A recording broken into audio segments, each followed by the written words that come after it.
السلام علیکم ورحمۃ اللہ وبرکاتہ. اہلا وسہلا. اقرا مہد الحافظات پشاور شہر ورسر جماعت عالیہ اول. مضمون تفسیر. سبق نمبر سورۃ الروم. ترجمہ و تفسیر. آج کا ہمارا سبق تفسیر کا ہے. اللہ یبدأ الخلق ثم یعیدہ ثم الیہ ترجعون. ترجمہ اللہ تعالیٰ یبدأ الخلق پہلی مرتبہ مخلوق کو بنایا، ثم یعیدہ پھر دوبارہ پیدا فرمائے گا، ثم الیہ پھر اس کی طرف ترجعون تم لوگوں کا لوٹنا ہے. ویوم تقوم الساعۃ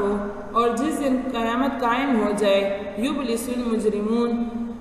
تو مجرم لوگ نا امید ہوں گے، مایوس ہوں گے. وَلَمْ يَكُنْ لَهُمْ اور نہیں ہوگا ان کے لیے من شرکائہم ان کے شریکوں میں سے شفعاء کوئی سفارش کرنے والا. وَكَانُوا بِشُرَكَائِهِمْ اور وہ ہو جائیں گے اپنے شرکاء سے کافرین منکر. وَيَوْمَ تَقُومُ السَّاعَةُ اور جس دن قیامت قائم ہوگی، یومئذ اس دن یتفرقون سب لوگ جدا جدا ہو جائیں گے. فَأَمَّا الَّذِينَ بس بہرحال وہ لوگ آمنوا جو ایمان لائے، وَعَمِلُوا الصَّالِحَاتِ اور نیک اعمال کیے، فَهُمْ فِي رَوْضَةٍ بس وہ باغوں میں ہوں گے، یحبرون خوش. وَأَمَّا الَّذِينَ كَفَرُوا بس بہرحال وہ لوگ کفروا جنہوں نے کفر کیا، وَكَذَّبُوا اور جھٹلایا، بِآیاتنا ہماری آیتوں کو، وَلِقَاءِ الْآخِرَةِ اور آخرت کی زندگی کو، فَأُولَٰئِكَ فِي الْعَذَابِ بس یہ لوگ عذاب میں محضرون جمع کیے جائیں گے. فَسُبْحَانَ اللَّهِ بس یاد کرو اللہ کو، حِینَ تُمْسُونَ جب شام کرو، وَحِینَ تُصْبِحُونَ اور جب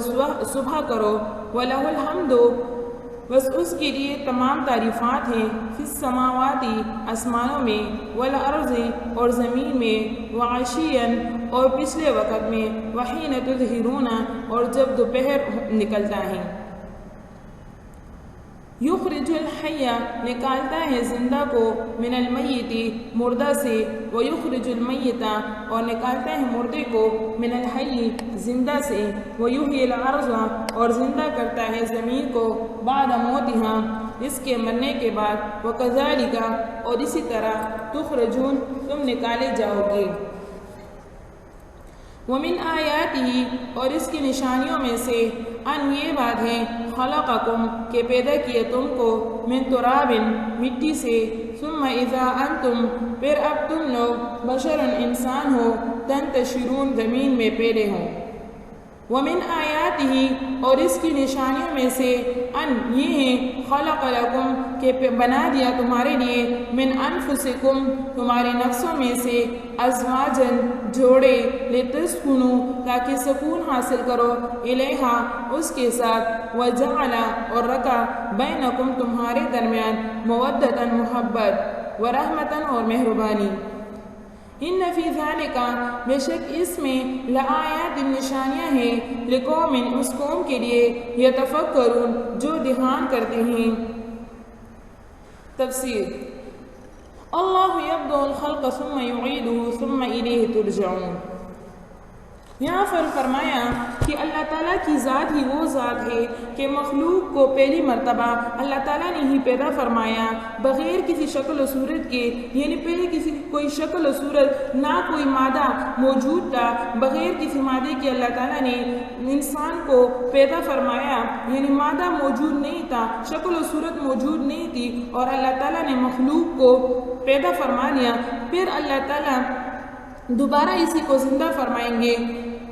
پھر دوبارہ پیدا کرنے کے بعد یہ لوگ اللہ تعالیٰ کے پاس قیامت کے دن لائے جائیں گے. جس روز قیامت قائم ہوگی اس روز مجرم لوگ حیرت زدہ رہ جائیں گے، اور کوئی معقول یعنی عقل کی بات ان سے نہ بن پڑے گی. انہوں نے جن لوگوں یا بتوں کو شریک بنایا تھا دنیا میں، تو قیامت کے دن ان کے یہ شرکا ان کی کچھ سفارش نہ کر سکیں گے. اس وقت یہ کفار لوگ اپنے شریکوں سے منکر ہو جائیں گے کہ واللہ ربنا ما کننا مشرکین، اور جس روز قیامت قائم ہوگی اس روز سب آدمی جدا جدا ہو جائیں گے، یعنی ایمان والوں کے الگ گروہ بن جائیں گے اور کفار والوں کے کفر کرنے والے لوگوں کی الگ گروہ بن جائے گی۔ ایمان والے وہ لوگ جنہوں نے اچھے اعمال کیے تھے اور دنیا میں ایمان لائے تھے، اللہ اور اس کے رسول کو مانا تھا، توحید اور رسالت کو قبول کیا تھا، تو وہ لوگ بہشت میں ہوں گے، یعنی باغوں میں خوش رہیں گے۔ اور جنہوں نے کفر کیا تھا اور ہماری آیتوں کو جھٹلایا تھا اور آخرت کا انکار کیا تھا، وہ لوگ عذاب میں گرفتار ہوں گے۔ یہاں پر فرماتے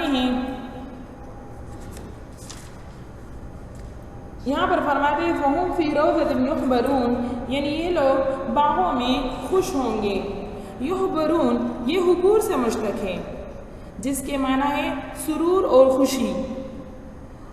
اور اس لفظ کے عموم میں ہر طرح کا سرور داخل ہے، یعنی یہ لفظ عام ہے، اس میں ہر طرح کا سرور داخل ہے جو جنت کی نعمتوں سے اہل جنت کو حاصل ہوں گی۔ قرآن کریم میں اس کو یہاں بھی عام رکھا گیا ہے، اور اسی طرح دوسری جگہ ارشاد فرمایا فَلَا تَعْلَمُ نَفْسٌ مَّا أُخْفِيَ لَهُم مِّن قُرَّةِ أَعْيُنٍ، یعنی کسی شخص کو دنیا میں معلوم نہیں کہ اس کے لیے جنت میں آنکھوں کی ٹھنڈک اور راحت و سرور کے کیا کیا سامان جمع ہیں۔ بعض مفسرین نے جو خاص سرور کی چیزوں کو اس آیت کے تحت میں ذکر کیا ہے، وہ سب اسی اجمال میں داخل ہیں۔ فَسُبْحَانَ اللَّهِ حِينَ تُمْسُونَ وَحِينَ تُصْبِحُونَ وَلَهُ الْحَمْدُ فِي السَّمَاوَاتِ وَالْأَرْضِ وَعَشِيًّا وَحِينَ تُظْهِرُونَ۔ لفظ سبحان اللہ مصدر ہے، سبحان اللہ مصدر ہے، اس کا فعل محذوف ہے، یعنی سبح اللہ سبحانہ حین تمسون، یعنی جب تم شام کے وقت میں داخل ہو، اور وحین تصبحون یعنی جب تم پر صبح کا وقت آئے، وَلَهُ الْحَمْدُ فِي السَّمَاوَاتِ وَالْأَرْضِ، تو یہاں پر یہ جملہ وَلَهُ الْحَمْدُ فِي السَّمَاوَاتِ وَالْأَرْضِ، یہ جملہ درمیان میں بطور دلیل کے لایا گیا ہے کہ صبح شام اللہ کی تسبیح اس لیے ضروری ہے کہ آسمان اور زمین میں صرف وہی مستحق تعریف کا ہے، وہی مستحق تسبیح کا ہے، وہی مستحق تعریف کا ہے، وہی مستحق حمد کا ہے، اور تمام آسمان اور زمین والے اس کی حمد کرنے میں مشغول ہیں۔ اور جس طرح شروع آیت میں صبح و شام کی تسبیح کا حکم ہے، تو آخر آیت میں عشیًا اور حین تظہرون سے اور 2 وقتوں میں تسبیح کرنے کا حکم مل گیا۔ یعنی پہلی آیت میں وَسُبْحَانَ اللَّهِ حِينَ تُمْسُونَ وَحِينَ تُصْبِحُونَ، اس میں صبح و شام میں تسبیح کرنے کا حکم ملا، اور نیچے وَعَشِيًّا وَحِينَ تُظْهِرُونَ، اس میں اور 2 وقتوں میں تسبیح کرنے کا حکم دیا گیا۔ ایک وقت عشی جو دن کے آخری حصے کو کہا جاتا ہے، جو عصر کا وقت ہے، دوسرا وقت ظہر یعنی بعد زوال آفتاب کے ہیں۔ ترتیب بیان میں جس طرح شام کو صبح سے مقدم کر لیا گیا ہے، اسی طرح دن کے آخری حصہ کو ظہر پر مقدم کر کے بیان کیا گیا ہے۔ شام یعنی رات کو مقدم کرنے کی وجہ یہ ہے کہ اسلامی تاریخوں میں رات مقدم ہوتی ہے اور تاریخ غروب آفتاب سے بدلتی ہے، اور عشی یعنی وقت عصر کو ظہر سے مقدم کرنے کی وجہ یہ ہو سکتی ہے کہ عصر کا وقت عموماً کاروبار میں مشغولیت کا وقت ہے، یعنی عصر کے وقت بہت سے لوگ کاروبار میں مشغول ہوتے ہیں، اور اس وقت تسبیح بیان کرنا، اللہ تعالیٰ کی یا ذکر و عبادت میں مشغول ہونا اس کے لیے عادتاً مشکل ہے۔ اس لیے قرآن پاک میں صلاۃ الوسطیٰ، جس کی تفسیر جمہور کے نزدیک نماز عصر ہے، اس کی خصوصی تاکید آئی ہے۔ حافظوا علی الصلوات والصلاۃ الوسطیٰ، یعنی تم نمازوں کی پابندی کرو اور صلاۃ الوسطیٰ کی، اور صلاۃ الوسطیٰ جمہور کی تفسیر کے مطابق، جمہور کی تفسیر کے نزدیک صلاۃ الوسطیٰ یہ نماز عصر ہے۔ یہاں پر جو آیت ذکر کی گئی ہے، اس میں نماز یا صلاۃ کی تصریح نہیں ہے، یعنی صراحتاً کوئی ذکر نہیں ہے، اس لیے ہر قسم کی ذکر اللہ قولی اور عملی کو یہ شامل ہے، اور ذکر اللہ کی تمام اقسام میں چونکہ نماز سب سے اعلیٰ اور افضل ہے اس لیے وہ اس میں بدرجہ اولیٰ داخل ہے۔ اس لیے علماء نے کہا ہے کہ اس آیت میں پانچوں نمازوں کا اور اس کے ساتھ ان کے اوقات کا ذکر کیا گیا ہے، جیسا کہ حضرت ابن عباس رضی اللہ عنہ سے کسی نے دریافت کیا کہ کیا قرآن میں 5 نمازوں کا ذکر صریح کیا گیا ہے، تو فرمایا ہاں، اور حضرت عباس رضی اللہ عنہ ابن عباس رضی اللہ عنہ نے ان کو بطور استدلال یہ آیت پیش فرمائی کہ حین تمسون میں نماز مغرب، اور حین تصبحون میں نماز فجر، اور عشیًا میں نماز عصر،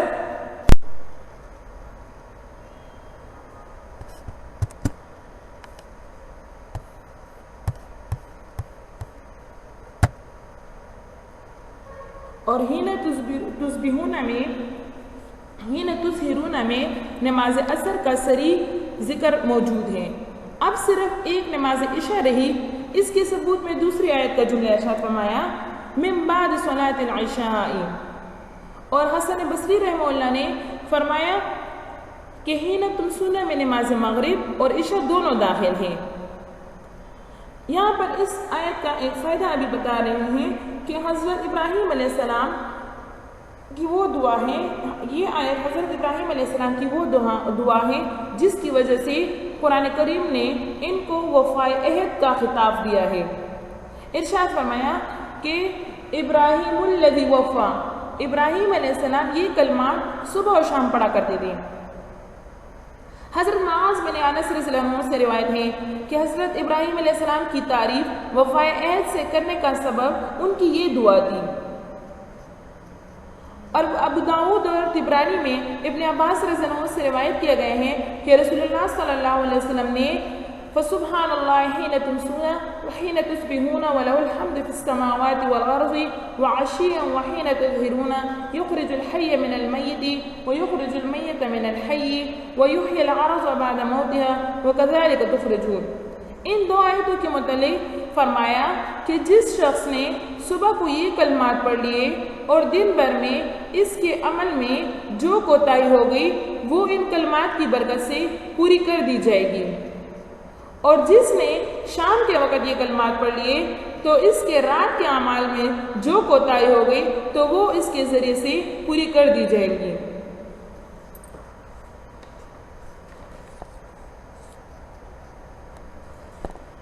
وَمِنْ آيَاتِهِ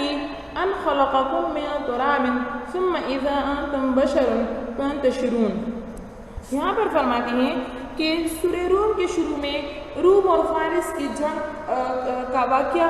سنایا گیا، ذکر کیا گیا، اور اس کے بعد منکرین اور کفار کی گمراہی اور حق بات کو سمجھنے سے بے پرواہی کا سبب ان کا اس فانی دنیا کو اپنی زندگی کا مقصد بنا لینا اور آخرت کی طرف کوئی توجہ نہ دینا قرار دیا گیا تھا۔ اس کے بعد قیامت میں دوبارہ زندہ ہونے اور حساب و کتاب اور جزا و سزا کے واقعہ ہونے پر جو سطحی نظر والوں کو سوال پیدا ہو سکتا تھا، تو اس کا جواب مختلف پہلو سے دیا گیا کہ پہلے خود اپنے نفس میں غور و فکر کرو، پھر اپنے گرد و پیش میں گزرنے والے اقوام کے حالات اور ان کے انجام میں نظر کرنے کی دعوت دی گئی۔ پھر اللہ تعالیٰ کی قدرت کاملہ کا ذکر فرمایا کہ جس میں اس کا کوئی شریک نہیں۔ ان سب شواہد اور دلائل کا لازمی نتیجہ یہ نکلتا ہے کہ عبادت کا مستحق صرف اور صرف اللہ کی ذات ہے، اور اللہ نے جو اپنے انبیاء کے ذریعے قیامت قائم ہونے اور تمام اولین و آخرین کے دوبارہ زندہ ہو کر حساب و کتاب کے بعد جنت یا دوزخ میں جانے کی خبر دی ہے، اس پر ایمان لایا جائے۔ اب یہاں پر اللہ تعالیٰ کی پہلی قدرت کا ذکر کرتے ہیں کہ انسان جیسے اشرف المخلوقات اور حاکم کائنات کو مٹی سے پیدا کرنا ہے، یعنی انسان اشرف المخلوقات ہے اور اس کو مٹی سے پیدا کیا گیا، اور یہ مٹی دنیا کے عناصر ترکیبیہ میں سے سب سے ادنا درجے کا عنصر ہے، یعنی مٹی میں حس و حرکت، شعور، ادراک کا کوئی نقطہ ہی نظر نہیں آتا، کیونکہ مشہور 4 عناصر آگ، پانی، ہوا اور مٹی، ان میں سے مٹی کے سوا سب عناصر میں کچھ نہ کچھ حرکت ہوتی ہے، لیکن مٹی اس سے بھی محروم ہے۔ قدرت نے انسان کی تخلیق کے لیے اس کو منتخب فرمایا۔ ابلیس کی گمراہی کا سبب یہی بنا کہ اس نے آگ کے عنصر کو مٹی سے اشرف اور اعلیٰ سمجھ کر تکبر اختیار کیا تھا، اور یہ نہیں سمجھا کہ شرافت اور بزرگی خالق اور مالک کے ہاتھ میں ہے، وہ جس کو چاہے بڑا بنا سکتا ہے اور جس کو چاہے ذلیل کر سکتا ہے، اور انسان کی تخلیق کا مادہ مٹی ہونا حضرت آدم علیہ السلام کے اعتبار سے ظاہر ہے، اور چونکہ تمام بنی آدم کے وجود کی اصل بنیاد بھی مٹی ہے، اس لیے دوسرے انسانوں کی تخلیق بالواسطہ اسی کی طرف منسوب کرنا کچھ بعید نہ ہوگا،